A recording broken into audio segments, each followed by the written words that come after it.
ওলামায়ে কেরামের একত্রিত হওয়ার জন্যই আজকের এই ওলামা বন্ধু ফাউন্ডেশন নওগাঁ জেলার আয়োজিত আজকের এই ওলামা বন্ধু ফাউন্ডেশনের কাজ কি? ওলামা বন্ধু ফাউন্ডেশনের কাজ হলো নওগাঁ জেলার সমস্ত দল মত নির্বিশেষে আলেম ওলামাদেরকে একত্রিত করে এই নওগাঁ থেকে যেন ইসলামের বিপ্লব ঘটতে পারে এবং এই নওগাঁ থেকে যেন সারা বাংলাদেশে ছড়ে পড়ে। প্রত্যেকটা জেলায় জেলায় ওলামায়ে কেরাম দলমত নির্বিশেষে একত্রিত হয়ে প্রিয় ভাইরা আমার ইসলামের হুকুমত বাংলার জমিনে কায়েম করতে হবে। আল্লাহ রাব্বুল আলামিন ফেরেশতাদেরকে ডাক দেয়া বলে, ফেরেশতারা তোমরা তাকায়া দেখো, যে মানুষ বানাইতে নিষেধ করছিলাম, বাধা দিছিলাম, এ ফেরেশতারা তাকায়া দেখো আমার বান্দা বান্দির সামনে কত সুন্দর সুন্দর দামি দামি খাবার আছে, কিন্তু আমার বান্দা যদি খেয়ে ফেলে কোনো জেল হবে না, জরিমানা হবে না।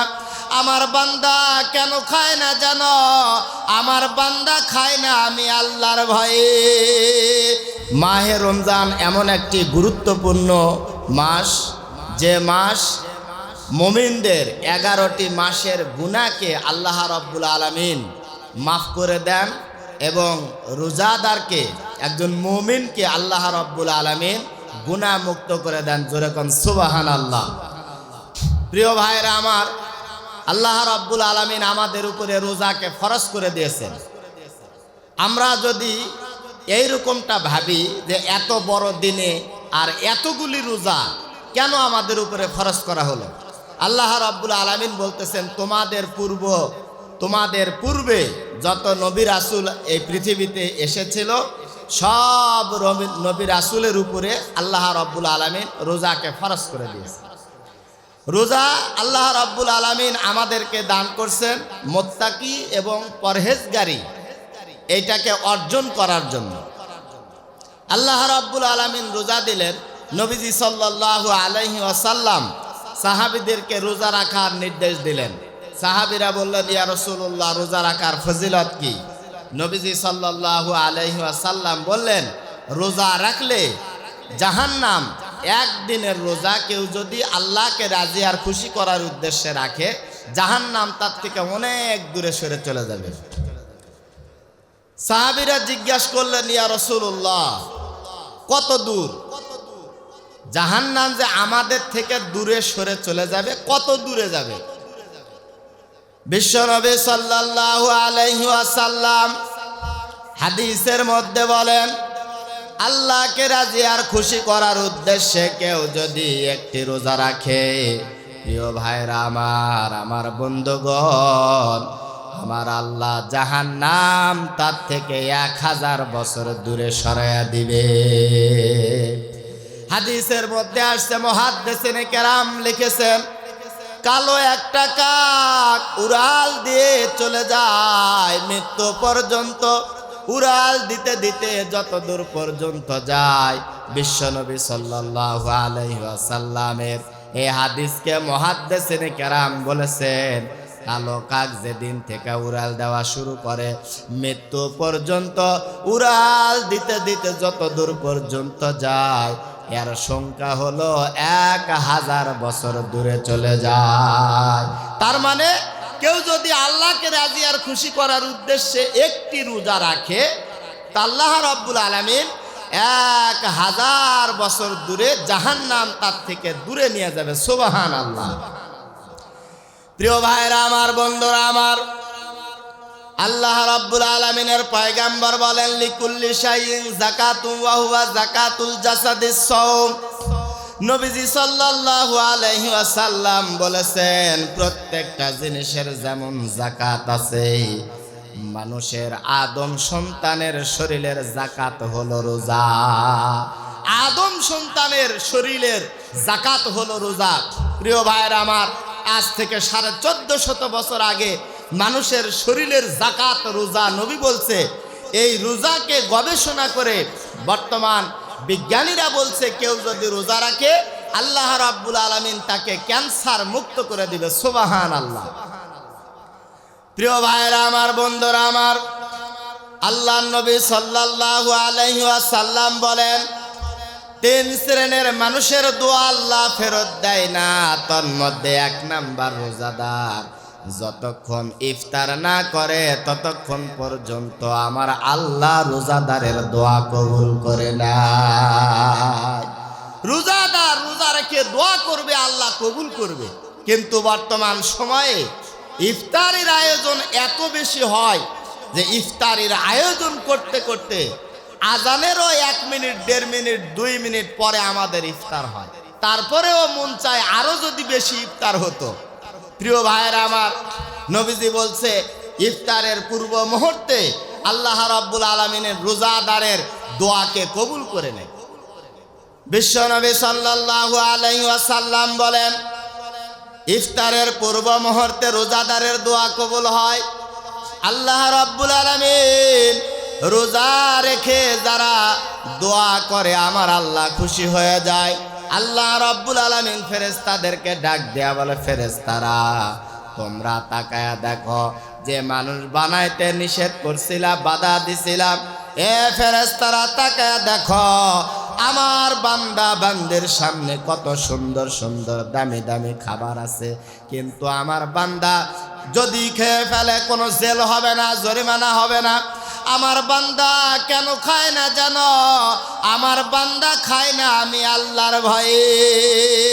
ইয়া আইয়ুহাল্লাযীনা আমানু কুতিবা আলাইকুমুস সিয়ামু কামা কুতিবা আলাল্লাযীনা মিন ক্বাবলিকুম লাআল্লাকুম তাত্তাকুন। আল্লাহ রাব্বুল আলামিন রোজা দিছে মুমিনদের তাকওয়া অর্জন এবং পরহেজগারিতা অর্জনের জন্য। প্রিয় ভাইরা আমার, রোজা রেখে কোনো মানুষ যদি এই সুন্দর সুন্দর ইফতার খেয়ে নেয় তার জেল জরিমানা হবে না, কিন্তু না খাওয়ার কারণ কি? আল্লাহর ভয়। আপনি একটা দামি জামা কিনছেন, এই জামাটা একজনকে দেখানো যায়। একটা দামি মোবাইল কিনছেন, এটা মানুষকে দেখানো যায়। কিন্তু রোজা কাউকে দেখানো যাবে না। আপনি দুপুরবেলা পেট ভর্তি করে খেয়ে আপনি যদি কাউকে বলেন আমি রোজা আছি, কিচ্ছু বলার নাই, বিশ্বাস করতে হবে। কিন্তু রোজা রেখে মানুষ খায় না, এই না খাওয়ার পিছনে আছে আল্লাহ তাআলার ভয়। এটার নামই হলো তাকওয়া। প্রিয় ভাইরা আমার, বন্ধুরা আমার, আল্লাহ রাব্বুল আলামিন এই পবিত্র রমজানুল মুবারক মাসে কোরআন নাযিল করেছেন। আল্লাহ রাব্বুল আলামিন জানিয়ে দিলেন, শাহরু রমাদানাল্লাযী উনজিলা ফীহিল কোরআন। আল্লাহ রাব্বুল আলামিন কোরআন নাযিল করছে রমজান মাসে। আল্লাহ রাব্বুল আলামিন কোরআন নাযিল করবেন। প্রিয় ভাইরা আমার, সিদ্ধান্ত নিলেন, আসমানকে ডাক দিয়া বললেন, ও আসমান, তোমার উপরে আমি আল্লাহ কোরআন নাযিল করতে চাই। আসমান ডাক দিয়া বললেন, আল্লাহ আমি সহ্য করতে পারবো না। পাহাড়কে বললেন, পাহাড় তোমার উপরে কোরআন নাযিল হবে। পাহাড় বললেন, না আমি সহ্য করতে পারবো না, কারণ এটা মহাভাব সমুদ্র কিতাব। আল্লাহ পাক বললেন, ও জমিন, তোমার উপরে আমি আল্লাহ কোরআন নাযিল করতে চাই। জমিন বলল, আল্লাহ আমি কোরআনের ভার সহ্য করতে পারবো না। প্রিয় ভাইরা আমার, এই মক্কা থেকে একটু দূরে জাবালে নূর পাহাড়। এই জাবালে নূর পাহাড়ের হেরা গুহার মধ্যে আপনার আমার নবী মুহাম্মদুর রাসূলুল্লাহ ধ্যানে মগ্ন আছেন। আপনার আমার নবী ওই গুহার মধ্যে ধ্যানে মগ্ন। আমার আল্লাহ ডাক দিয়া বললেন, জিবরাইল তাড়াতাড়ি করে চলে যাওয়ার, দেরি করা যাবে না। আমার নবীর উপরে আজকে আমি কোরআনুল কারীম নাযিল করব। সুবহানাল্লাহ। প্রিয় ভাইরা আমার, নবীর উপরে কোরআন নাযিল করলো। এ প্রিয় ভাইরা আমার, এই দুনিয়া থেকে বিশাল বড় একটা জায়গার মধ্যে আল্লাহ রাব্বুল আলামিন লাউহে মাহফুজের মধ্যে কোরআনুল কারীম লিখে রেখেছেন। সেই পবিত্র কোরআনুল কারীম আমার আল্লাহ মানুষের অন্তরের মধ্যে সেটিং করে দিলেন। কোরআনুল কারীম নাযিল হয়ে গেল পবিত্র মাহে রমজান। প্রিয় ভাইরা আমার, নবী মুহাম্মদুর রাসূলুল্লাহ তার মতো উত্তম মানুষ, ভালো মানুষ আর পৃথিবীর জমিনে আসে নাই, আসবেও না। এমন উত্তম মানুষ এই মক্কার মানুষের কার্যকলাপে তিনি ব্যথিত। তিনি ভাবতেছেন কি করে এই মানুষগুলোকে ভালো বানানো যায়। প্রিয় ভাইয়েরা আমার, তিনি একটা সংগঠন তৈরি করলেন, নাম দিলেন হিলফুল ফুজুল। সেইখানে নিজের তৈরি করা আইন প্রয়োগ করে সেখানে চেষ্টা করলেন এই সংগঠনের মাধ্যমে মক্কার মানুষকে কিভাবে ভালো করা যায়। প্রিয় ভাইয়েরা আমার, উত্তম মানুষ উত্তম সিদ্ধান্ত নিয়েও মানুষকে ভালো করতে পারলেন না। আল্লাহ রাব্বুল আলামিন পবিত্র কোরআনুল কারীম যখন নাজেল করে দিলেন, এই কোরআনের বিধিবিধান দিয়ে, এই কোরআনের আইন দিয়ে, প্রিয় ভাইয়েরা আমার, যখন সমাজের মানুষের উপরে, মক্কার মানুষের উপরে আল্লাহর আইন যখন প্রয়োগ করছে, প্রিয় ভাইয়েরা আমার, 1 জন 2 জন 5 জন 10 জন করতে করতে প্রিয় ভাইয়েরা আমার, আস্তে আস্তে মানুষেরা হেদায়েতের দিকে, ইসলামের সুশীতল ছায়ার দিকে মানুষেরা আসা আরম্ভ করছে। সুবহানাল্লাহ। আজকে আমরাও যদি আল্লাহর আইন দিয়ে দেশ যদি পরিচালনা করতে চাই, সমাজ যদি পরিচালনা করতে চাই, প্রিয় ভাইয়েরা আমার, ওই সোনালী দিন আবারও ফিরে আসবে। কিন্তু বাপের আইন, স্বামীর আইন, অমুক নেতার আইন, তমুক নেতার আইন দিয়ে যদি আমরা দেশকে পরিচালনা করতে চাই, প্রিয় ভাইয়েরা আমার, এ দেশের মধ্যে চুরি বন্ধ হবে না, এ দেশের মধ্যে খুন খারাপি বন্ধ হবে না, এ দেশের মধ্যে ছোট ছোট মাসুম বাচ্চা তাদেরকে ধর্ষণ করা কোশ্চিন কালেও বন্ধ হবে না। প্রিয় ভাইয়েরা আমার, আল্লাহর আইন দিয়ে সমাজকে যদি পরিচালনা করা হয়, চোর ধরা পড়ছে, চোরের একটা হাতকে কেটে দেওয়া হবে, হাজার হাজার চোর ভালো হয়ে যাবে। ধর্ষক ধরা পড়ছে, কোরআনের আইন দিয়ে যদি বিচার করা হয়, প্রিয় ভাইয়েরা আমার, ধর্ষক ভালো হয়ে যাবে। কিন্তু মানুষ রচিত আইন, এই আইনের কাছে যখন চোরকে নিয়ে যাওয়া হয়, প্রিয় ভাইয়েরা আমার, মানুষ রচিত আইন চোরকে একবারে খালাস করে দিয়ে, নিষ্পাপ করে দিয়ে, অপরাধ মুক্ত করে দিয়ে চোরকে ছেড়ে দিচ্ছে। আর হক্কানি উলামায়ে কেরামের হাতের মধ্যে, পায়ের মধ্যে ডান্ডা বেরি লাগায়া জেলখানার মধ্যে নিয়ে যাচ্ছে। বড় আফসোস, বড় পরিতাপের বিষয়। প্রিয় ভাইয়েরা আমার, দেশের মধ্যে ধর্ষণের আইন না থাকার কারণে ছোট্ট একটি মেয়ে আসিয়া, তাকে নির্মমভাবে ধর্ষণ করে দুনিয়া থেকে বিদায় করে দেওয়া হলো। যদি আমরা এর বিরুদ্ধে সচেতন যদি না হই, আমরা উলামায়ে কেরাম, তৌহিদি মুসলমান, এইটার বিরুদ্ধে যদি আমরা ময়দানে না নামি, এর সুবিচার যদি আমরা দাবি না করি, প্রিয় ভাইয়েরা আমার, আগামী দিনে আমাদেরও বোন, আমাদেরও মা, আমাদেরও সমাজের মহিলারা ধর্ষিত হবে, তাতে কোনো রকমের কোনো কি নাই।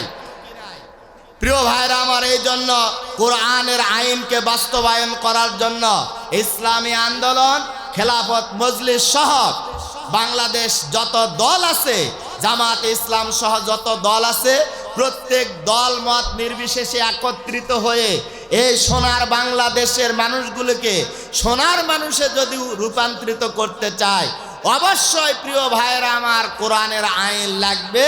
কোরআনের আইন ছাড়া এই সোনার বাংলাদেশে সোনার মানুষ কখনো গড়ে উঠবে না। কথা বলেন ঠিক কিনা? প্রিয় ভাইরা আমার, বন্ধুরা আমার, প্রিয় ভাইরা আমার, বন্ধুরা আমার, এই জন্য উলামায়ে কেরামের একত্রিত হওয়ার জন্যই আজকের এই উলামা বন্ধু ফাউন্ডেশন নওগাঁ জেলার আয়োজিত আজকের এই উলামা বন্ধু ফাউন্ডেশনের কাজ কি? উলামা বন্ধু ফাউন্ডেশনের কাজ হলো নওগাঁ জেলার সমস্ত দল মত নির্বিশেষে আলেম ওলামাদেরকে একত্রিত করে এই নওগাঁ থেকে যেন ইসলামের বিপ্লব ঘটতে পারে এবং এই নওগাঁ থেকে যেন সারা বাংলাদেশে ছড়ে পড়ে। প্রত্যেকটা জেলায় জেলায় ওলামায়ে কেরাম দলমত নির্বিশেষে একত্রিত হয়ে, প্রিয় ভাইরা আমার, ইসলামের হুকুমত বাংলার জমিনে কায়েম করতে হবে, নতুবা স্বৈরাচারেরা আবারও আমাদের ঘাড়ের উপরে চেপে বসবে। প্রিয় ভাইরা আমার, বিগত দিনে দেখা গেছে ওলামায়ে কেরামদের হাতের মধ্যে হাত করা লাগায়া, পায়ের মধ্যে ডান্ডা বেরি লাগায়া ওলামায়ে কেরামকে কষ্ট দিয়ে, প্রিয় ভাইয়েরা আমার, হাজতের মধ্যে নিয়ে যাওয়া হয়েছে। কিন্তু বর্তমান আমরা দেখতেছি বর্তমান আমরা দেখতেছি যারা আলেমদের উপরে, সাধারণ মানুষদের উপরে এই দেশকে নিঃস্মার যারা করেছে, তাদেরকে এমনভাবে নিয়ে যাওয়া হচ্ছে মনে হয় দুলা ভাইয়ের বাড়ির বেড়াবার যাচ্ছে, অথবা মনে হচ্ছে কোনো হালখাতা বিয়ে বাড়িতে দাওয়াত খাবার যাচ্ছে। অথচ এর আগের সময় আমরা দেখছি উলামায়ে কেরামের কি দৃশ্য, জেলখানা থেকে অনেক আপারা, অনেক ম্যাডামেরা হাতের মধ্যে মেহেদি দিয়া বের হয়। প্রিয় ভাইয়েরা আমার, এই জন্য উলামায়ে কেরামকে সচেতন হতে হবে। দল মত এইগুলা ভুলে যান। উলামায়ে কেরাম এক প্ল্যাটফর্মে আসতে হবে। কোরআনুল কারীমের আইন দিয়া যেন সংসদ বাস্তবায়ন হয়। তাছাড়া আবারও সংসদের মধ্যে গান বাজনা, নানান রকমের অশালীন কথাবার্তার আলোচনা হবে। প্রিয় ভাইয়েরা আমার, বন্ধুরা আমার, এই জন্য আজকের এই ওলামা বন্ধু ফাউন্ডেশন থেকে আমি সকল ওলামায়ে কেরামকে উদাত্ত আহ্বান জানাতে চাই, আমরা দলমত নির্বিশেষে এক কাতারে কাতারবদ্ধ হয়ে আমরা এই নওগাঁ জেলার প্রবীণ যারা ওলামায়ে কেরাম আসবে, বিশেষ করে আমাদের প্রিয় ভাই, সারা বাংলার আলোচিত একজন মানুষ, আমাদের প্রিয় ভাই শায়েখ আব্দুল হাই মোহাম্মদ সাইফুল্লাহ, প্রিয় ভাই, সারা বাংলাদেশে খুবই পরিচিত একজন মানুষ। তিনি চাচ্ছেন যে এই নওগাঁর দলমত সকল ওলামায়ে কেরাম একত্রিত হয়ে এক ব্যানারে, এক কাতারে হয়ে আমরা যেন এখান থেকে ইসলামের একটা বিজয় আমরা যেন এখান থেকে আমরা যেন উঠাইতে পারি, কায়েম করতে পারি। এই জন্য আমরা সকলে এই চেষ্টা করব। ওলামা বন্ধু ফাউন্ডেশনে যে সকল ওলামায়ে কেরাম নবীন যে সবাই বক্তা আলেম আছে তাদের জন্য দোয়া করব। যারা এখনো বাহিরে আছে, ওলামা বন্ধু ফাউন্ডেশনের ভিতরে আসে নাই, প্রিয় ভাইদেরকে আহ্বান জানাবো, আপনারা দূরে না থেকে আমাদের কাছে আসেন, আমাদের ভুল ত্রুটি ধরে দেন এবং আপনাদের সুমতামত পেশ করে ওলামায় এই যে আপনার ওলামা বন্ধু ফাউন্ডেশন যেন দ্রুত নওগাঁ জেলার আনাচে কানাচে আমরা যেন